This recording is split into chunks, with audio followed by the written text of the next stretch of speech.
اللهم صل على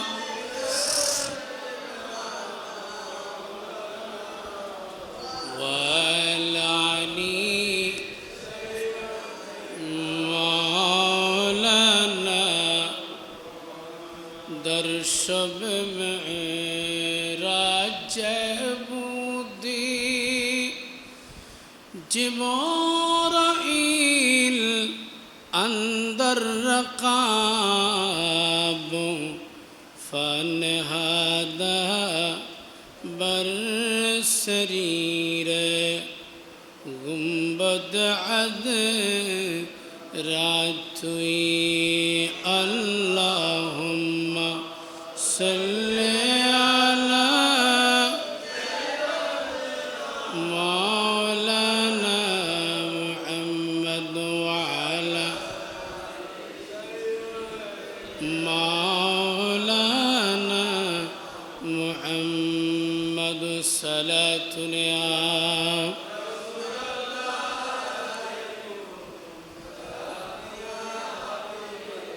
सबक तुझसे पाते हैं सब पाने वाले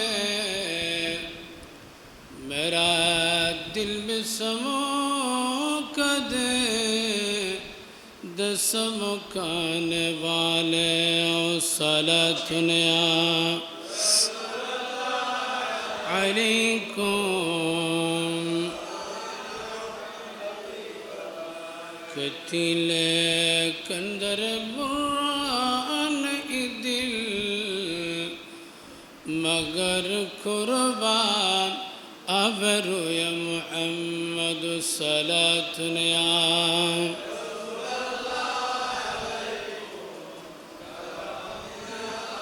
बलगल ओला बिकमाली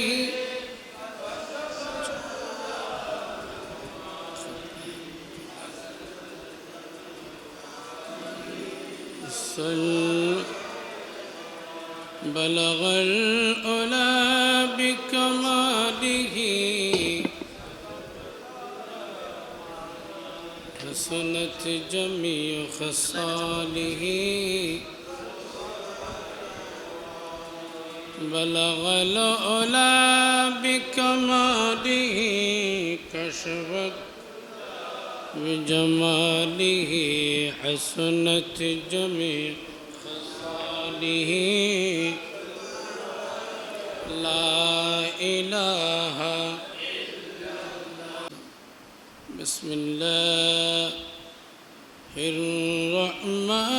الرحمن الرحيم جعل الله الكعبة البيت الحرام قياما للناس والشهر الحرام والهدي والقلائد صدق الله العظيم وصدق رسوله النبي الحبيب الكريم ونحن ذلك من الشاهدين والشاكرين والحمد لله رب العالمين ربي صل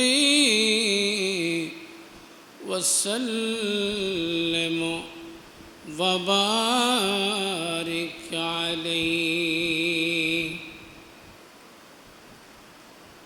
উপস্থিত ঐতিহ্যবাহী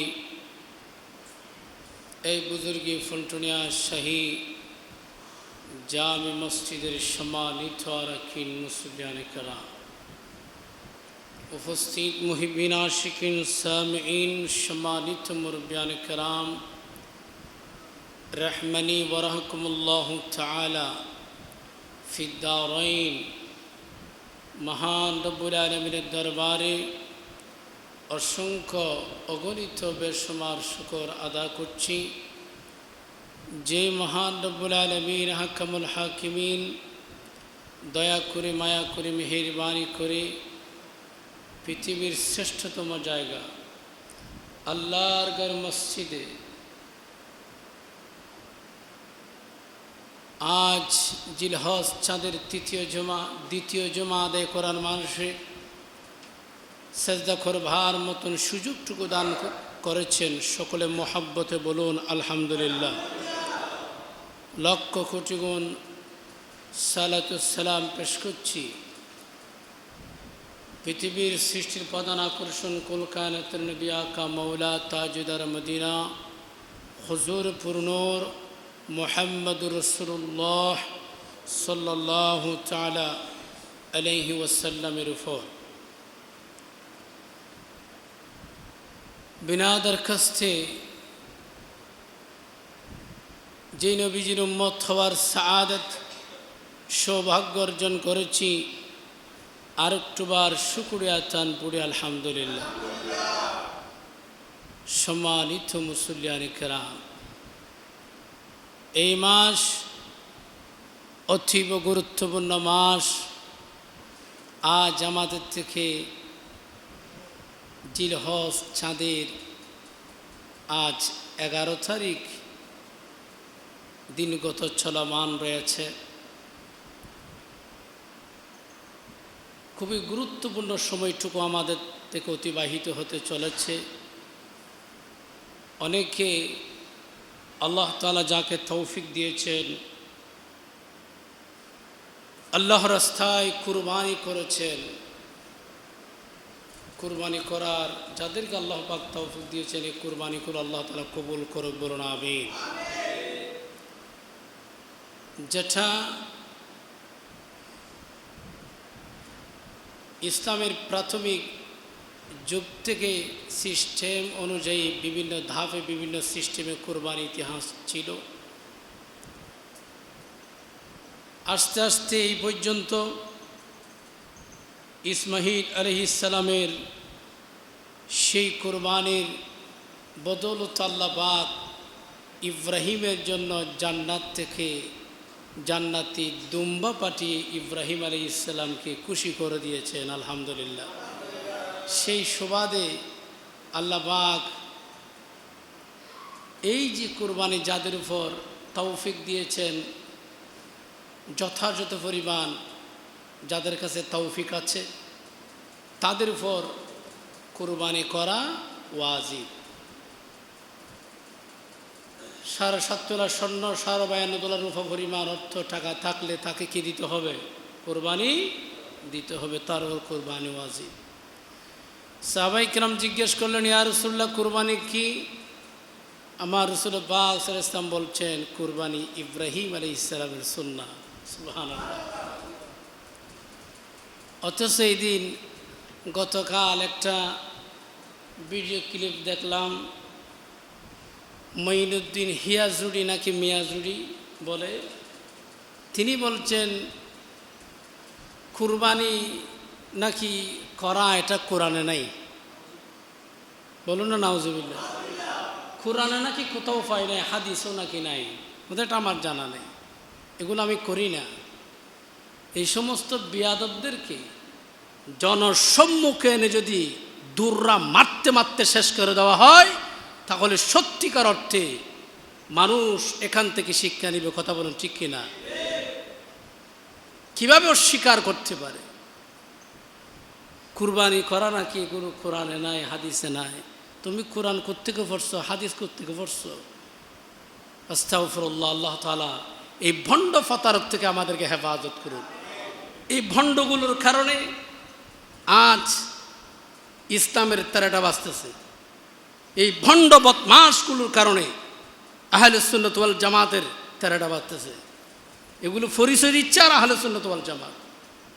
আস্তাগফিরুল্লাহ। আল্লাহ তাআলা আমাদেরকে হেফাজত করুন এই সমস্ত ভণ্ড থেকে। আসুন এই পবিত্র আবার আরেক দিকে যাচ্ছে ভারতের জমিনে, যে ভারতে আমার মুসলিম মা বোনদের যে উপর নির্যাতন নিপীড়ন চালাচ্ছে, তারা মুসলিম নিধন করার চেষ্টা করতেছে। যেই মসজিদে 700 বছর পর্যন্ত সিজদা হয়েছে, রুকু হয়েছে, আযান হয়েছে, একামত হয়েছে, এই বিয়াদবরা সেখানে আযান বন্ধ করে দিয়েছে, নামাজ বন্ধ করে দিয়েছে। সেখানে তারা মন্দির ঘোষণা করে দিয়েছে। বলুন না নাউজুবিল্লাহ। এর তীব্র নিন্দা প্রতিবাদ জানাই আমরা। আমার মুসলিম ভাই বোনদেরকে গোটা বিশ্বের জমিনে হেফাজত করুন, বলুন আমিন। আসুন, যেই দেশে খাজা গরিব নওয়াজ শুয়ে রয়েছেন, সুবহানাল্লাহ বলুন না, যিনি 90 লক্ষ প্রায় 1 কোটির উপরে বেজাতিদেরকে ইসলামের তালিম দিয়ে তিনার হাত ধরে ইসলামের কালেমা পড়ে ইসলামের ছায়া তোলে এসেছেন, সুবহানাল্লাহ। আসুন, তো আজকে এমন একটা হাস্তির কথা আমি সংক্ষেপে তুলে ধরব, এমন একজন আল্লাহর ওলির কথা তুলে ধরব। তিনি আমার রাসূল পাক সাল্লাল্লাহু আলাইহি ওয়াসাল্লাম এর নূরানি 40তম আওলাদ বংশধর, বলুন না সুবহানাল্লাহ। তিনি হলেন আল্লামা সৈয়দ মোহাম্মদ তৈয়ব শাহ রহমতুল্লাহি আলাইহি, যিনি বানিয়ে জামিয়া কুতুবুল আউলিয়া সৈয়দ আহমদ শাহ শ্রীকুটি রহমতুল্লাহ আলাইহির সাহেবজাদা সৈয়দ মোহাম্মদ তৈয়ব শাহ রহমতুল্লাহ আলাইহি, সুবহানাল্লাহ। তারা তো নবী বাগানের ফুল, সুবহানাল্লাহ, নবী বংশের ফুল। একদিন হুজুর কেবলা সৈয়দ মোহাম্মদ তৈয়ব শাহ রহমতুল্লাহ আলাইহি তিনি একেবারে ছোট্ট বয়সে তিনাকে হেফজ করার জন্য মাদ্রাসায় দিলেন। কোথায় দিলেন? হেফজখানায় দিলেন, কোরআন হেফজ করবার জন্য। দেখা গেল সেখানে অসংখ্য ছাত্ররা রয়েছে, শত শত ছাত্র। একদিন হুজুর সৈয়দ মোহাম্মদ তৈয়ব শাহ রহমতুল্লাহ আলাইহির ওস্তাদ, ছাত্রদের ওস্তাদ, তিনি স্বপ্ন দেখতেছেন রাসূল পাক সাল্লাল্লাহু আলাইহি সাল্লামকে, বলুন না সুবহানাল্লাহ। হুজুর পূর্ণ সাল্লাল্লাহু আলাইহি ইসলাম তিনাকে দিদার দিচ্ছে, আর তিনাকে বলছেন, বাবা তোমার ছাত্রের মধ্যে আমার একজন নুরানি আওলাদ আছে, তাকে একটু দেখে শুনে রাখবে। তখন স্বপ্ন যখন ভেঙে গেল, তখন তিনি আজীব আশ্চর্য হয়ে গেলেন। আমার নবীজির নুরানি বংশধর আমার ছাত্রের মধ্যে রয়েছে, আমার নবীজির আওলাদ। এতগুলো ছাত্র, আমি আমার নবীজির নুরানি আওলাদটাকে কিভাবে বের করব, কিভাবে খুঁজে বের করব? তিনি খুব চিন্তায় পড়ে গেলেন। হঠাৎ করে ওই উস্তাদ চিন্তা করতে করতে কি করবে, নবী পাক সাল্লাল্লাহু আলাইহি ওয়াসাল্লামের নুরানি আওলাদটাকে খুঁজে বের করতে হবে। হঠাৎ তিনার মেমোরির মধ্যে ভিন একটা গবেষণা আসলো। তিনি কিছু আপেল নিলেন, কি আপেল নিয়া প্রত্যেক ছাত্রদেরকে ডাকলেন, এ বাবা একজনে এক একটা করে কি নাও, আপেল নাও। আপেল নিয়া তোমরা আপন আপন জায়গায় চলে যাও। যাওয়ার পর যাতে কেউ না দেখে এমন করে তোমরা খেয়ে ফেলবে, সুবহানাল্লাহ বলুন না। যাতে কেউ না দেখে, কেউটা কেউ যেন না দেখে, এইভাবে তোমরা খেয়ে ফেলবে। খাওয়া যখন শেষ হলো, ওস্তাদজি ছাত্রদেরকে ডাকলেন, এ আমার ছাত্ররা, তোমরা কি সবাই কি আপেলগুলা খেয়ে ফেলেছ? সবাই বললেন, হুজুর আমরা খেয়ে ফেলেছি। আপনি বলছেন না কেউ না দেখার মতন খাইতে, কেউ দেখে নাই, এইভাবে আমরা খেয়ে ফেলেছি। কেউ কি নাই, সবাই খেয়ে ফেলেছ। ওই ছোট্ট ছেলে 8, 9, 10 বছরের বাচ্চা হুজুর কেবলা হাফেজ কারি সৈয়দ তৈয়ব শাহ রহমতুল্লাহি আলাইহি হাত উঠাইয়া বললেন, হুজুর আমি খাই নাই। বলুন না সুবহানাল্লাহ। সবাই খেয়ে ফেলেছে, তুমি কেন খাও নাই? হুজুর আপনি আপেল দিয়েছেন ঠিক আছে, কিন্তু আপনি তো একটা শর্ত বেঁধে দিয়েছেন। কেউ যেন না দেখে, হুজুর আমার বন্ধু না দেখতে পারে, বান্ধব না দেখতে পারে, সহপাঠী না দেখতে পারে, কিন্তু আমার একজন আল্লাহ তো আমাকে দেখতেছে, বলুন না সুবহানাল্লাহ। সেই জন্য আমি কাইতে পারি নাই। ওস্তাদজি মুস্কি হেসে দিয়ে আর চোখের পানি ছেড়ে দিলেন, বাবা আয় আয়, আমি তোকে এতক্ষণ পর্যন্ত খুঁজতেছি। আল্লাহু আকবার বলুন, আমি তোকে খুঁজতেছি। সবাইকে বলে বাবা এই এটা হলো আমার নবী পাক সাল্লাল্লাহু আলাইহি ওয়াসাল্লামের আওলাদ, বলুন না সুবহানাল্লাহ। আমার নবীর নূরানী বংশধর রাসূল হুজুর পুরনূর সাল্লাল্লাহু আলাইহি ওয়াসাল্লাম তোমার কথা বলে আমাকে ইশারা দিয়েছেন, বলুন আল্লাহু আকবার। তিনি হলেন তেমন আল্লাহর ওলি। শুধু তাই নয়, যেই বছরে জামিয়া প্রতিষ্ঠিত হবে 1954 সালে, হুজুর কেবলা সৈয়দ আহমদ শাহ শ্রীকুটি রহমতুল্লাহি আলাই, তখন তিনি ছিলেন চট্টগ্রামে। আর ওই সময় হাফেজকারী সৈয়দ মোহাম্মদ তৈয়ব শাহ রহমতুল্লাহ ছিলেন পাকিস্তানে। তিনার বয়স ছিল ওই সময় 38 বছর। কয় বছর? 38 বছর। সে একজন ভক্ত, একজন হুজুরের ভক্ত এসে বললেন, হুজুর আমি তৈয়ব শাহ হুজুরের জন্য এক জোড়া জুতা উপহার দেব। কাকে বললেন? আব্বা হুজুর সৈয়দ আহমদ শাহ শ্রীকুটি রহমতুল্লাহকে, আপনার সাহেবজাদার জন্য তৈয়ব শাহর জন্য এক জোড়া কি পাঠাবো? জুতা উপহার পাঠাবো। ওদের ঠিক আছে। তখন হুজুর কেবলার একটা মেফ নিলেন। মেফ নেওয়ার পর উনি প্রায় 4-5 দিন পর সুন্দর করে জুতা রেডি করে আনলেন। আনার পর বলেন, হুজুর আপনি একটু ফাইয়ে দিয়ে দেখেন না। কাকে বললেন? সৈয়দ আহমদ শাহ শ্রীকুটি রহমতুল্লাহকে বলেন, আব্বা হুজুর আপনি একটু ফাইয়ে দিয়ে দেখেন না, হয় কি না। তখন তিনি বলছেন, না, तैयब का मकाम बहुत ऊंचा है, तैयब मदरजत वली है। तैयब तो কোনো সাধারণ ওলি নয়, তৈয়ব শাহর মাকাম অনেক ঊর্ধ্বে।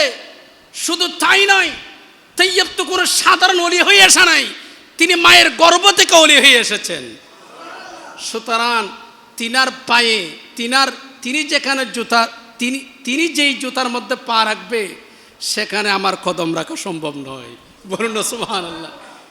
তিনার সন্তানকে সম্মান করে না, বরং তিনি একজন নুরানি বংশধর, আবার আল্লাহর মর্তবার একজন ওলি, বলুন না সুবহানাল্লাহ। তিনি কিভাবে সম্মান করলেন। আরেকদিন দেখা গেল হুজুর কেবলা সৈয়দ আহমদ শাহ শ্রীকুটি রহমতুল্লাহি আলাই ছিলেন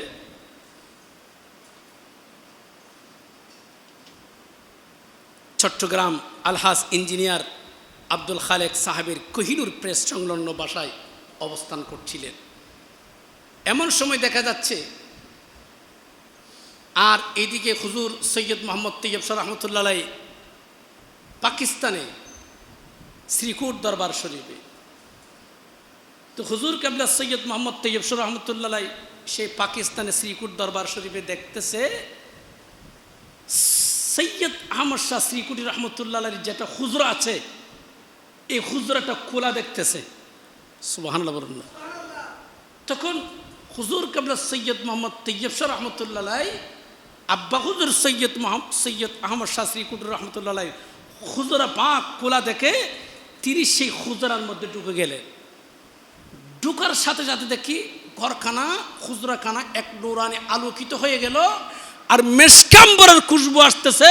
হঠাৎ দেখলেন, আমার সচক্ষে দেখলেন হুজুর পূর্ণ সাল্লাল্লাহু আলাইহি ইসলামকে, বলুন না সুবহানাল্লাহ।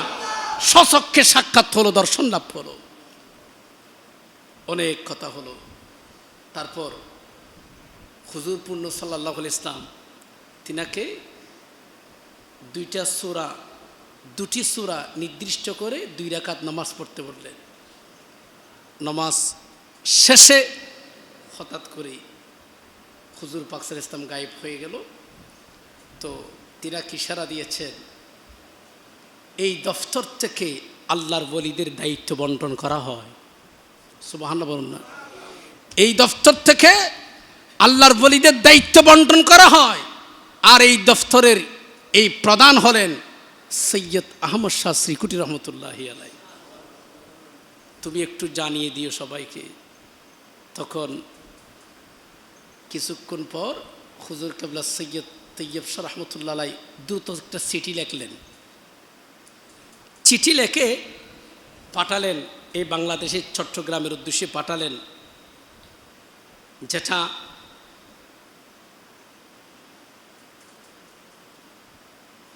আলহাস চট্টগ্রামে আলহাস আব্দুল খালেক ইঞ্জিনিয়ারের ঠিকানায় পাঠালেন।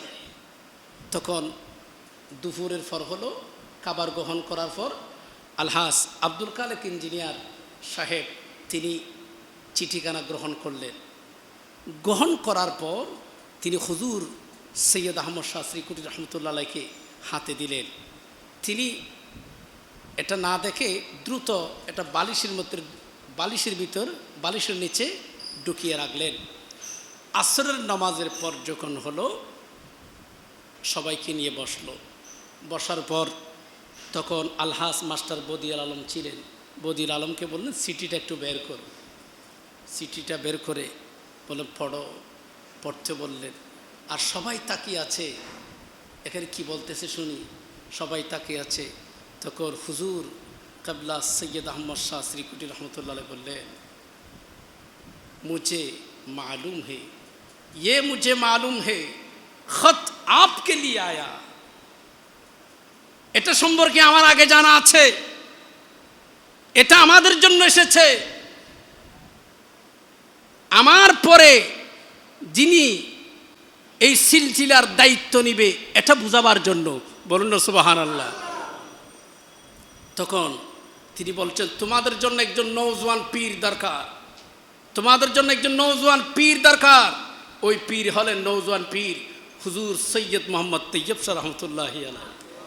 তো প্রায় সময় হুজুর কেবলা কুতুবুল আউলিয়া সৈয়দ আহমদ শাহ শ্রীকুটি রহমতুল্লাহ বলতেন, তৈয়ব কা মাকাম বহুত ऊंचा है, তৈয়ব মাদরাজাত বলি হে। তৈয়ব শাহর মাকাম অনেক ঊর্ধ্বে, এটা সাধারণ কোনো ওলি নয়, এটা মায়ের গর্ভে থেকে ওলি হয়ে এসেছেন। বলুন না সুবহানাল্লাহ। এইভাবে আল্লাহর ওলিদের মাকাম শান। এই যে চট্টগ্রাম সহ অসংখ্য আউলিয়া কেরাম, গোসমাইজ ভান্ডার সহ অসংখ্য আউলিয়া কেরাম দ্বীনের যে খেদমত করে গেছেন, এই ফল আমরা সুবাদে পাচ্ছি। আল্লাহ তাআলা তাদের এই দ্বীনের এদারাগুলো খেদমতগুলোর পথে আমাদেরকে চলার তৌফিক দান করুক। বলুন আমিন। সম্মানিত মুসল্লিয়ানে কেরাম, তাহলে আমাদের থেকে এই যে সময় অতিবাহিত হচ্ছে, আমরা কুরবান করেছি। আল্লাহ তাআলা যাকে তৌফিক দিয়েছেন, যাদেরকে আল্লাহ তাআলা তৌফিক দেন নাই, আগামীতে আল্লাহ পাক সকলকে করার তৌফিক দান করুক। বলুন আমিন। আল্লাহর ঘরে ইবাদত রিয়াজতের মাধ্যমে আল্লাহকে অবশ্যই আমাদেরকে সন্তুষ্ট করতে হবে। আমি গত জুমায় বলছিলাম খানায়ে কাবার সৃষ্টির রহস্য। আল্লাহ পাক এমন একটা কাবা আমাদের জন্য নির্মাণ করে রেখেছেন। ইন্না আউয়ালা বাইতিন উদিয়া লিন-নাসি লাল্লাযী বিবাক্কাতা মুবারাকান ওয়া হুদাল লিল আলামিন, যেটা মানব জাতির কল্যাণের জন্য, হেদায়েতের জন্য, যেটা প্রাচীনতম একটা ঘর, সেই ঘরের নাম খানায়ে কাবা। বলুন না সুবহানাল্লাহ। এই যে কাবা শরীফ, এটার বেশ কিছু নাম এসেছে কোরআনে পাকের মধ্যে। আমার ছোট্ট গবেষণায় প্রায় 7টি নাম পেয়েছি এই কাবা শরীফের, আল্লাহর ঘরে। আল্লাহ তাআলা কোরআনে বলছেন হাদিয়াম বালিগাল কাবা, এটা কাবা বলে সম্বোধন করেছেন। আবার এই ঘরের আরেক জায়গায় কাবা বলে সম্বোধন করেছেন সূরা মায়েদার 97 নম্বর আয়াতে, জাআলাল্লাহুল كعبة البيت الحرام قياما للناس والشهر الحرام والحدي والقلائد جعل الله الكعبة البيت الحرام আল্লাহর এই ঘরকে আল্লাহ তাআলা কাবা বলে সম্বোধন করেছেন। আমি এই সম্মানিত ঘরকে মানুষের জন্য প্রাণ কেন্দ্র, মানুষের স্থিতিশীলতার কারণ রূপে তৈরি করেছি। বলুন না সুবহানাল্লাহ। আবার এই পবিত্র ঘরের, এই পবিত্র ঘরকে আল বাইত বলেছেন। সূরা বাকারার 125 নম্বর আয়াতে আল্লাহ তাআলা বলছেন, وَإِذْ جَعَلْنَا الْبَيْتَ مَثَابَةً لِلنَّاسِ وَأَمْنًا وَاتَّخِذُوا مِن مَّقَامِ إِبْرَاهِيمَ مُصَلًّى। আমি যখন আমি এই কাবা গৃহকে মানব জাতির জন্য সুরক্ষিত স্থান ও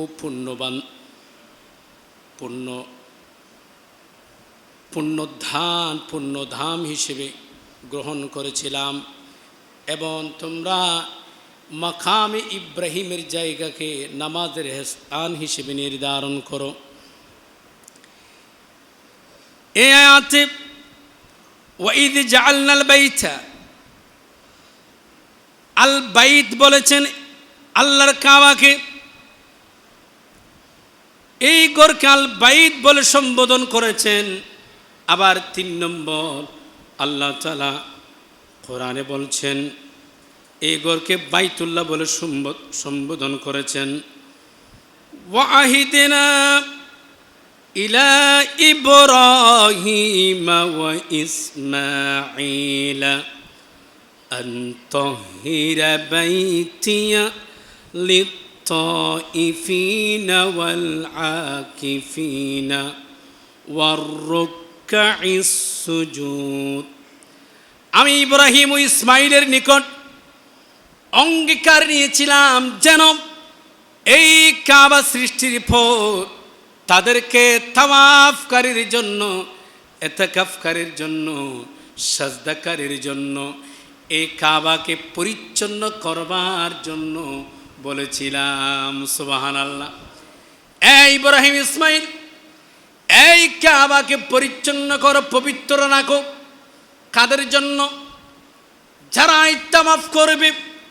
লাব্বাইক আল্লাহুম্মা লাব্বাইক।